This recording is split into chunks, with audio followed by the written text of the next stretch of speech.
Yo people, welcome back to the YouTube channel. You already know what time it is. It's time for another episode of Not So Daily Dosage. And that Not So Daily is definitive today because I have been missing.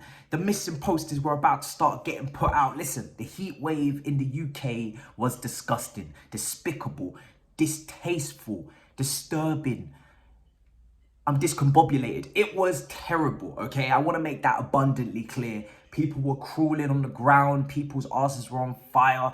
Water was at a scarce. It was mad, okay? We really were suffering out here in these streets. We just ain't seen nothing like it. The temperatures were mad. And also, as you know, personally, I am in the mix of trying to move house. So I've been going to some viewings and, I'm putting down deposit. It's stress. I'm not gonna lie, stress. Head's been all over the shop, and I said unless it's absolutely breaking news, I'm just gonna take a couple days out to rejiggle and reshift. But now we are here, and we're here because Jules Kounde. I don't want to get too immersed into amongst the drama because listen, we got our hearts broken already with Rafinha. I'm not trying to do a 2.0 of this Barcelona thing, but it does seem that this is different this time. That's right. Saddle up, suck it up. It's different this time. Yeah, we've all heard it before. It's different.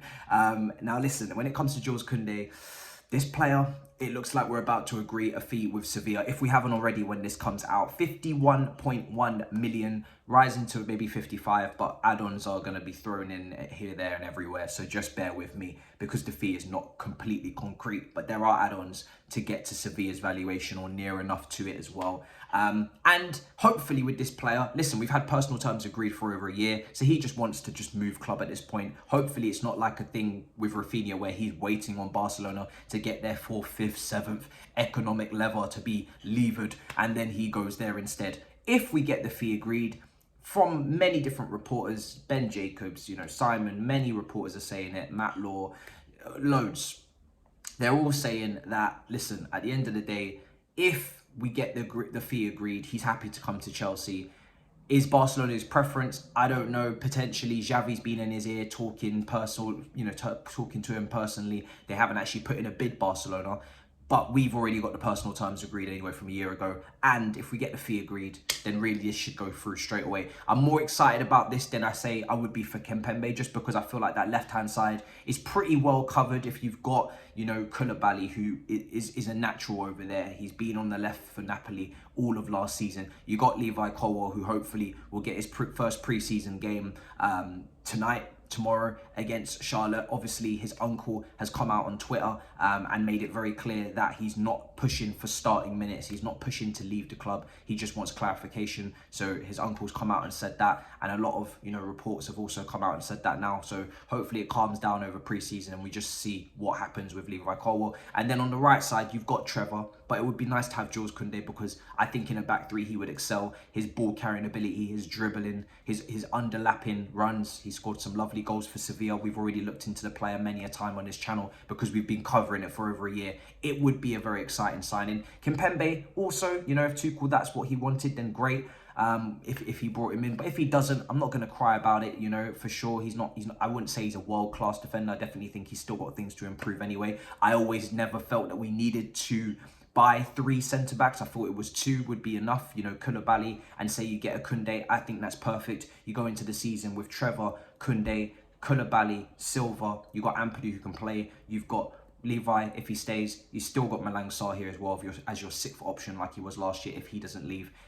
I think you've got enough cover, and Reece James can play there. For me, then you focus on the wing backs. We've already seen Jonathan Klaus is about to go to Marseille if it's not done already. So what are we going to do at wing back? Are we going to sell Alonso? Please, on heaven almighty, can we please just sell Alonso before they move to other targets? Azpilicueta seems to be nearing to a move to Barcelona. Kounde's brilliant because he does cover the right back area in terms of a back four. If we were to switch to that, he could play in the middle. He's been playing in the back four for Sevilla.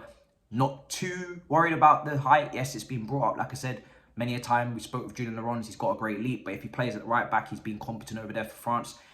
it's all starting to make sense in the back line. It wasn't making sense with Ake and Kimpembe as a double swoop. It wasn't making sense, but now it's starting to make a little bit more sense if we go and get those two centre backs, and maybe he adds a wing back to that. We need to get a wing back for sure.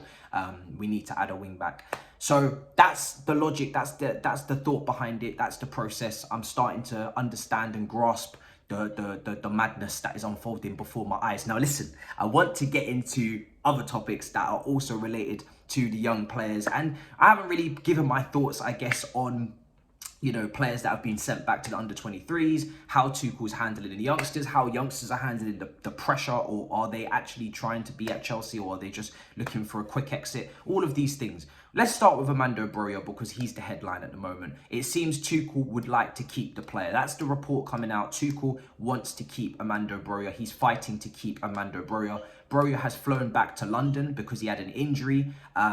And of course, West Ham are interested. They're trying to agree a fee. Now, I'm trying to work out in my head, because I'm not sure. Is Armando Broja flying back to push closer to West Ham so the deal can get done faster? Or is he just flying back for the injury? It's hard to know. But Tuchel wants to keep the player. And that's a relief, because I didn't understand why we would be letting go of a player that signed a 5-year contract last year, and he's one of our only recognised strikers. We don't have many strikers. I don't think Michy Batshuayi, of course, yes, he's going to get an opportunity in pre-season. But if you're asking me who I would be more excited to see next season, it would be Broja after Michy Batshuayi every single day of the week, twice on a Sunday. And I'll even make up a new day and give that a name and throw that in there as well to make it 8 days in 1 week. I will do all I need to do to make it abundantly, bombastically, emphatically clear that Broja should be ahead, hopefully, of Michy Batshuayi. And also on top of that, you know, Werner. I've heard people talk about Werner. Werner has not really played striker for Tuchel too often. He's played in a front two. He's played as the left in a front three, just behind the striker, but he doesn't play up front on his own. He's not trusted to do the hold-up play, to do the link-up play, to do all of that, to have the... He doesn't do that. He runs on the last man. He runs in behind. He makes that run across the back line. That rhymed. But he's not going to be that guy to hold up the ball, to bring others into play, first touch to be connecting the dots, etc. So I don't really get this whole space creator striker competition with Broja. I'm not feeling it. I do understand, however, Raheem Sterling, because Raheem Sterling could theoretically be played as a false nine on occasion. So Havertz, Sterling, Broja would be maybe your 3 striker options if you were to go down that route. That makes sense to me.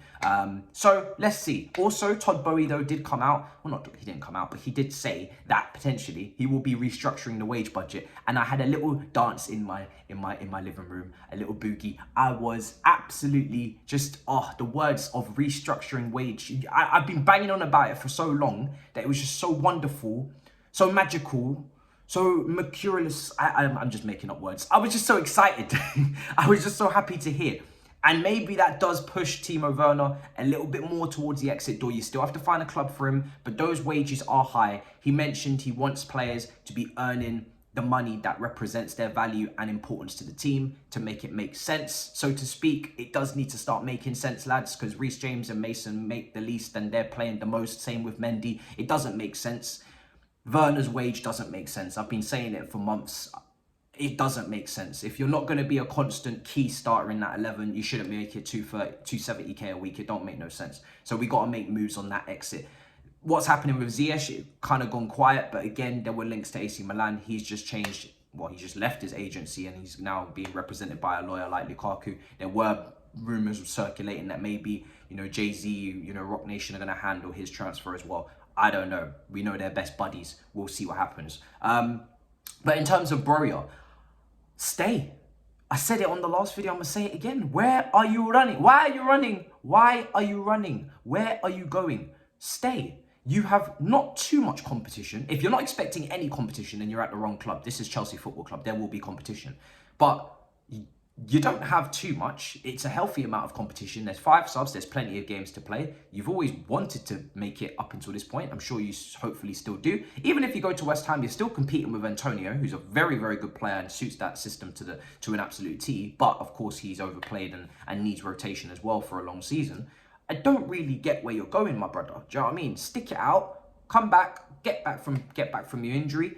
get back to fitness, and hopefully we see you next season, because I'm not really understanding where you're actually running to. But if you are going, and if you are set on going, Chelsea need to absolutely squeeze the living daylights out of West Ham for that money. I don't want to see no cheap fee, okay? Listen, even if it's a buyback, I understand then the fee has to drop because we're getting a guarantee of bringing the player back. If it's not a buyback though, squeeze them brothers. As far as I'm concerned, to West Ham, Armando Broja is 150 million valuation. 150 million valuation.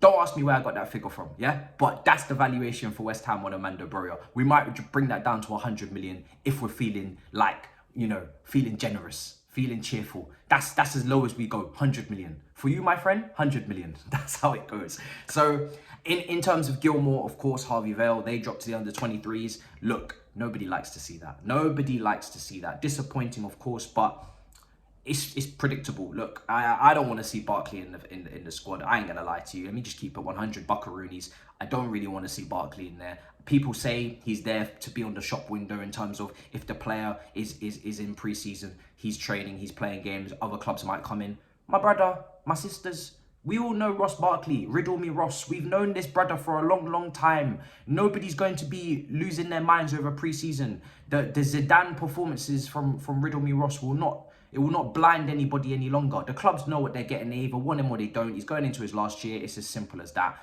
He went on loan to Aston Villa. He came straight back. I don't get this pre-season suddenly changes the world. My brother, no. Clubs are not stupid. I'd rather see Harvey Vale, of course, because there's something there. There's something to invest in. There's stocks to buy.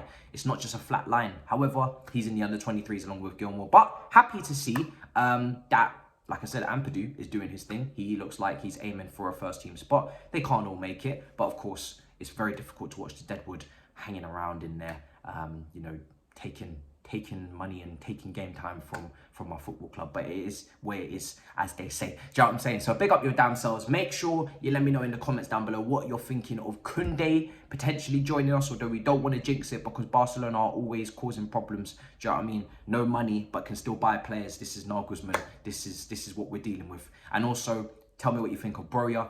And, of course, Levi Colwell and the other people that I have mentioned. Big up your damn selves. Yeah, make sure you smash up the icons. I know you've missed it, yeah, so we had to bring it back regardless of the timing. You know, when you haven't been online for a couple of days, you don't really know where to put yourselves into the algorithm. I don't really know where should I jump in? You know, it's like a hamster wheel just constantly moving. I'm just trying to jump in and not trip over. I'm here now, innit? Welcome back. As simple as that. Hopefully we didn't mistime this one. Big up your damn selves. In a bit, people. Peace.